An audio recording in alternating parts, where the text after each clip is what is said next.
In section 9.2, it's an introduction to Taylor polynomials. So it's going to seem very different from section 9.1. So chapter 9, there's kind of two things happening. One of them is all of our determining convergence and divergence, which you started to see in section 9.1. 9.2 and 9.3 kind of go off in a different direction, where we are writing these polynomials to approximate a maybe more complicated function, even though they say elementary function here. But the purpose behind this is, as you know, polynomials like x squared, x to the third, those are functions that it's very easy to take a derivative of those, or a second derivative, or an antiderivative. Some other functions, that process might be more complicated, so we use these polynomial approximations to approximate a different function because the polynomials are easier to do calculus on, basically. So there's our learning objectives. So it says the goal of this and the next section is to show how polynomial functions can be used as approximation for other elementary functions. When we're doing this by hand, we're going to start with some pretty basic functions, which is nice when you're learning them. To find a polynomial function p that approximates another function f, so this is where we really have to pay attention to notation in this section. So p, or p of x, is always going to be our polynomial function that we're writing to approximate our other function, which will always be identified as f or f of x. So we begin by choosing a value c, which is in the domain of f, or it's a point on the graph of the function f. And then we put the same point on our approximation polynomial. So for instance, in this picture right here, if f is the function we are approximating, we pick a point that is on f, and then we just say we're going to dictate that that same x value will be on our polynomial function.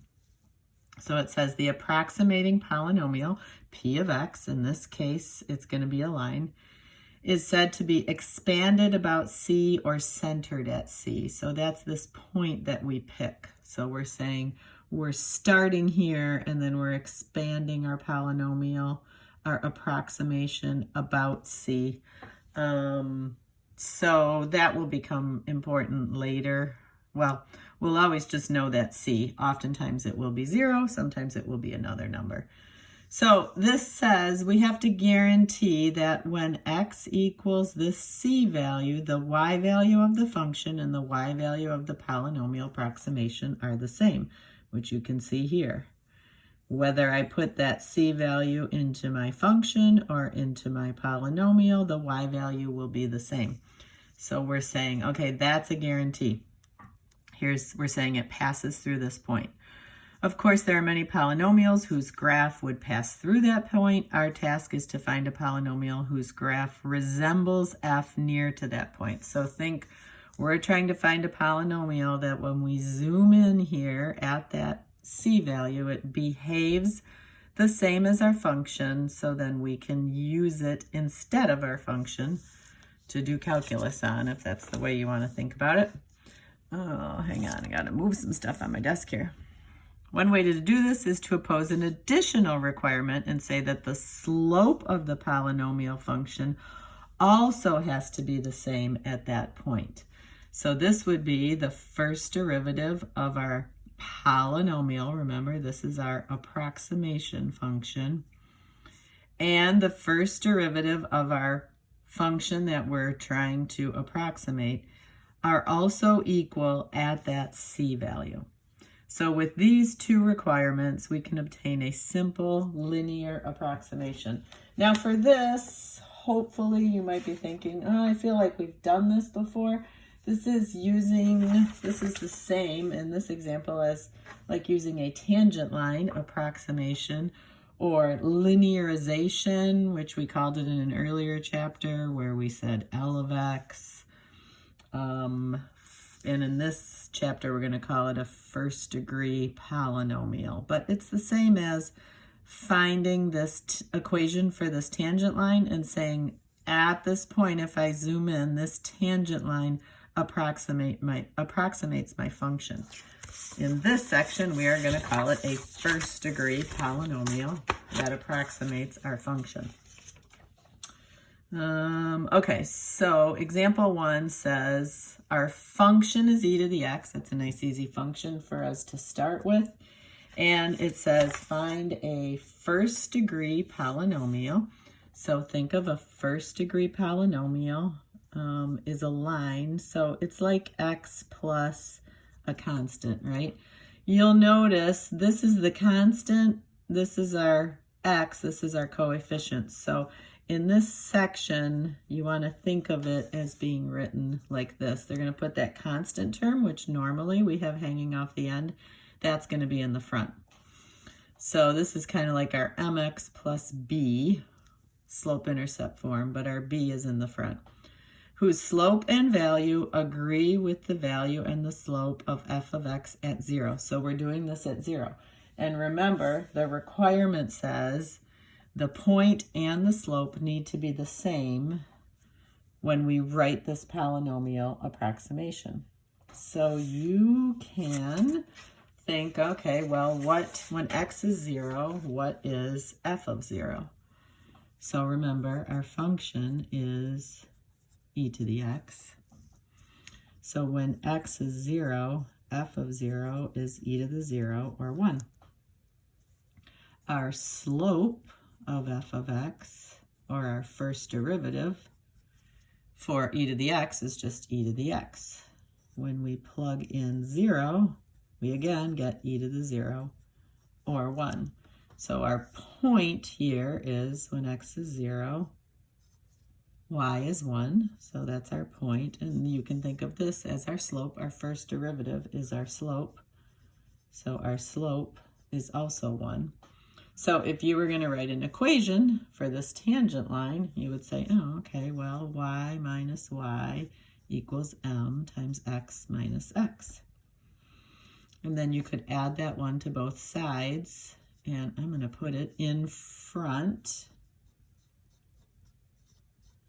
to simulate what they're doing up here. And like I said, in this section and in 9.3, they're going to write that way. Now, if you think about this polynomial, our a to the 0 is 1, and our a to the 1, our first derivative, is also 1, or our slope. So this 1 right there means this is a first degree polynomial. I'm just going to write poly. So that 1 indicates we're writing a first degree polynomial with respect to x that approximates our function here. Okay, so that's nice, but right, it's not great. Says in the previous example, we saw that at points near 0, 1, the graph of the first degree polynomial function is this. This is the equation if you simplified this, right? If you distributed, here, I'll just do that. If you distributed that 1, you'd have 1 plus x. That's what they have there. And instead of y, they're saying that is our first degree polynomial with respect to x that we're using to approximate our function f of x equals e to the x. So they're saying it's reasonably close to e to the x. And in these pictures here, this is our e to the x, this is our tangent line, y-intercept of 1, slope of 1. And then if we zoom in, and we're zooming in right around that x value, zoom way in, they look like they're almost identical. So when you zoom in, and then when you zoom in even more, you can see that our line, when you zoom way in, actually does approximate our e to the x function. Now this is only when you're zoomed in really close at 0. And then they say, hey, well, as we move farther away from that point when x is 0, the accuracy of the approximation decreases. So to improve this approximation, we can impose yet another requirement. And that requirement is that, well, let's say that we have to guarantee that the second derivatives are also equal. The second derivative of our polynomial function and f agree at the point x equals 0. So you can think second derivative tells you about concavity. So if I guarantee that the second derivatives are equal, then I'm going to say, well, my approximation will have the same concavity as well. So first derivative is slope, second derivative is concavity. If I can guarantee that the concavity is the same, then it will model it even closer. What we're trying to do here, our goal is, this distance between our function and our approximation is our error. So that's the error between f of x, what we're trying to approximate, and our p of x, our approximation. We want to limit that distance. You can think about that. Later on in this chapter, we're going to talk a lot about errors, but right now, just have that picture in your head. That is what an error is. Okay, let's keep going here. So example 2 says, given f of x equals e of x, in all these examples, we're going to kind of be working with that same function, which actually makes it easier. Find a second degree polynomial. So when you look at this 2 here, that is how we identify a second degree polynomial that we're going to use to approximate our function. So this notation is very important. You're going to be writing these polynomials. You need to make sure you identify them correctly. So this is like a quadratic, which normally we would write like this, right? ax squared plus bx plus c. That's how you're used to seeing a quadratic. They kind of have everything flipped. So this is your c, this is your bx, this is your ax squared. So just remember, when they're writing these, it's kind of the opposite of how you're used to writing them. Okay, so the requirements we have is that at x equals 0, the function value, f of x, or f of 0, needs to be the same as our polynomial. The first derivative of f of x when x equals 0, and the first derivative of our polynomial at x equals 0 need to be equal, and the second derivative need to be equal. So to write this polynomial, remember this is the polynomial we're trying to write, we need to find these values, a sub 0, a sub 1, a sub 2, in order to write this polynomial. We know that this needs to be true, and we have this function, so we're going to start out with these. We know we can find f of 0, f prime of 0, and f double prime of 0. So we're going to start out finding that. I'm going to move all the way over here to the left. I suggest you do the same thing and save some room here. Write small if you can. So f of x equals e to the x. And we know f of 0 would be e to the 0, which would be 1. F prime of x, in this case, is also e to the x. So we know f prime of 0 is also 1. And same thing for second derivative, right? Because e to the x, the derivatives are always e to the x. So f double prime of 0 is also 1. So you may be wondering why I'm writing this all out. When we do different functions, these will all be different, right? This is only because this is an e to the x, which is a good function to practice this on. Okay, now I want you to look at this function and think about taking the first and second derivatives of this. We're going to start out with just the plain old function. So this is my second degree polynomial at x, and I already have it written up there. It's going to be a to the 0 plus a to the 1 times x plus a to the 2 times x squared. Now, if I let my x value equal 0. Second degree polynomial when x equals 0. I'm going to put a little semicolon in there. So I'm putting a 0 in here and a 0 in here. So I'm just going to be left with a to the 0. So remember, we said up here, the polynomial at 0 and the function at 0 need to be equal. So here, the polynomial at 0 and the function at 0 need to be equal. The polynomial at 0, we've figured out, is just a to the 0, because these other terms, when I plug in x equals 0, would go away. This has to be equal to f of 0, so this implies that a to the 0 equals 1. Okay, and remember, what we needed to find out to write this polynomial are the values of this, a to the 0, a to the 1, a to the 2.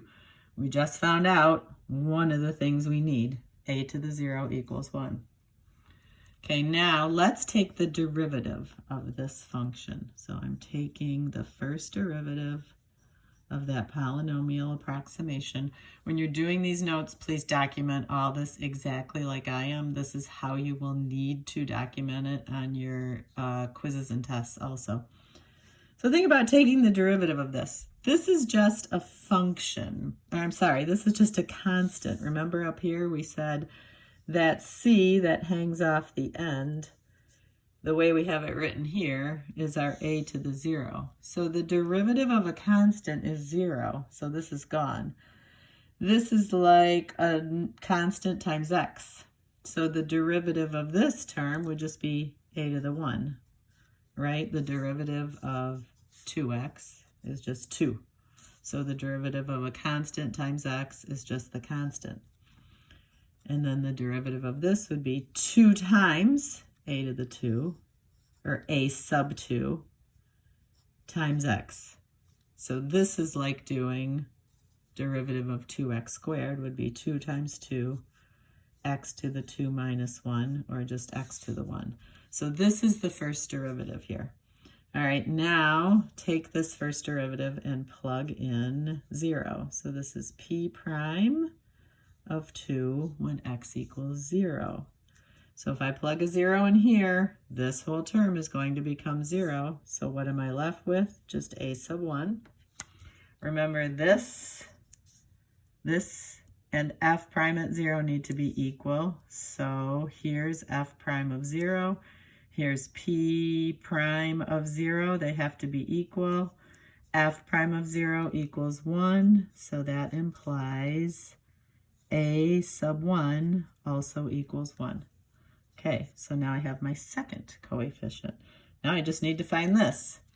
Again, take the derivative of your, second derivative of your polynomial here. This is just a constant. Derivative of that would be 0. Derivative of this would be 2a squared. Okay, now substitute in x. So this is second derivative of the polynomial when x equals 0. I don't really have any x's in here, so this would just be 2a sub 2. This second derivative at 0 needs to equal my function at 0, my function at 0, my function at every value over here. My first derivative, second derivative, third derivative was always 1. So I'm going to say, okay, 2a sub 2 must equal 1, or a sub 2 equals 1/2. Okay, so now I can write my polynomial that approximates e to the x better than the first one I did. And this is what it is. P2 of x equals, we're going to plug in our a sub 0, our a sub 1, our a sub 2. So we would have 1 plus 1x plus 1/2 x squared. So this is the equation of our polynomial that we're going to say now is the better approximation of the function e to the x. And remember, if you were going to write this in standard form like we normally do, it would look like that. And so that might help you recognize, oh, this is just a quadratic. So if you look at this picture right here, I'm going to color, this is e to the x. That's what we're trying to approximate. This was our first degree polynomial approximation, had the same slope. This is our second degree polynomial approximation. This one has the same slope at x equals 0 and the same concavity. So e to the x is concave up. This polynomial here, this quadratic, is also concave up.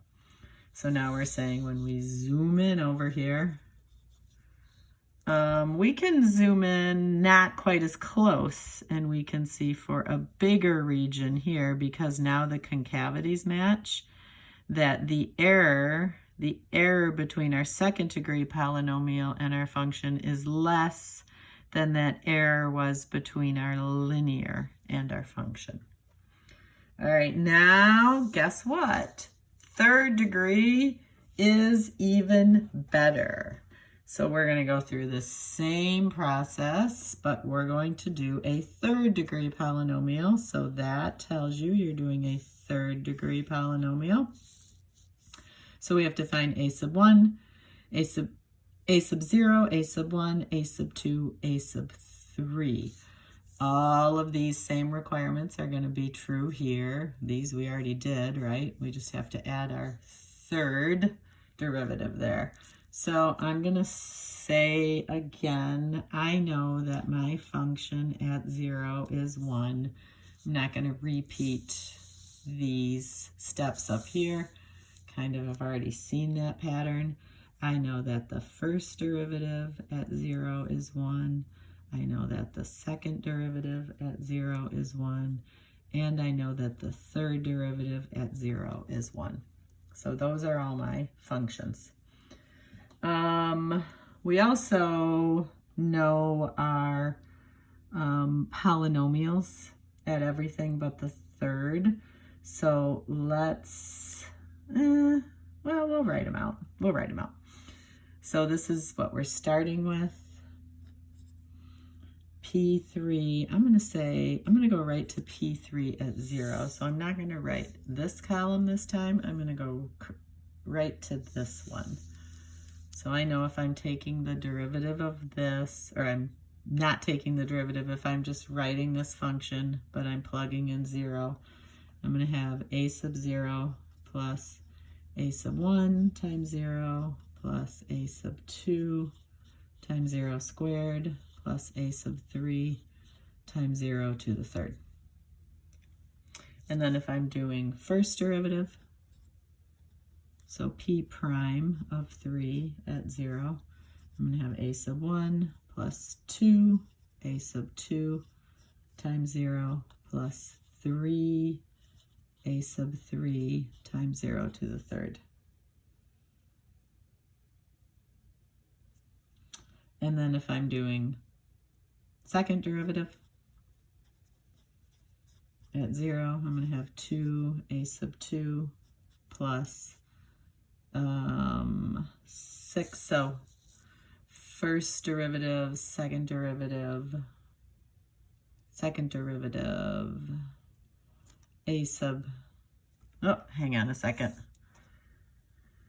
A sub 0, a sub 1, a sub 2. Okay, that makes sense. Second derivative, a sub 1, 2 times a sub 2, which is what we had up top, times 0, and 3, we didn't do third derivative before, so we're doing that for the first time. So 3 times a sub 3 times 0. There we go. That should be squared. I knew there should be a squared somewhere. Sorry about that. That should be squared. If I'm doing the derivative of this term, I bring the 3 down, and that would be a squared, not a third. Okay, now third degree polynomial, second derivative, so this would be 0.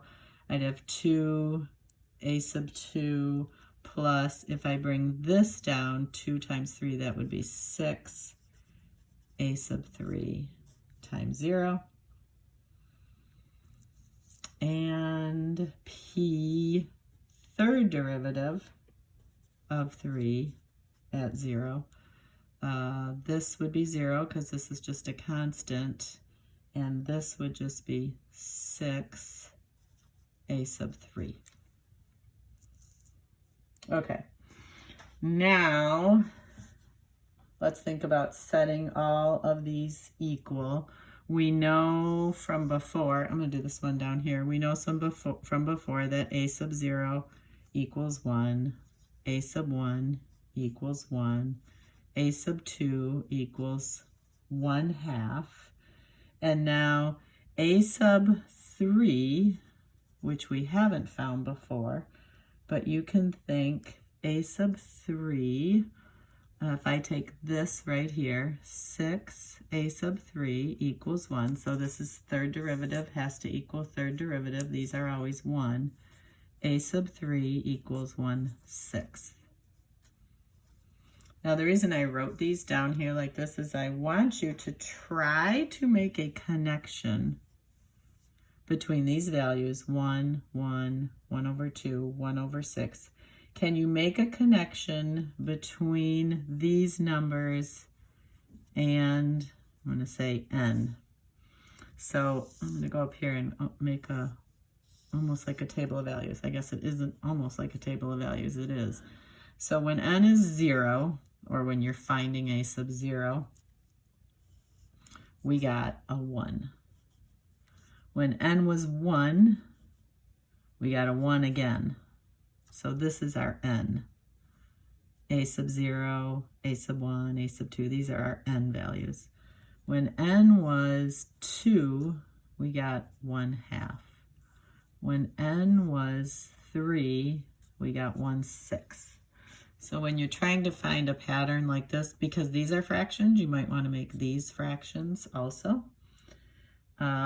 I would say, hey, pause the video and see if you can find this connection. I would still say that, but I'm just going to kind of show you the connection here. 6 is the same as 3 times 2.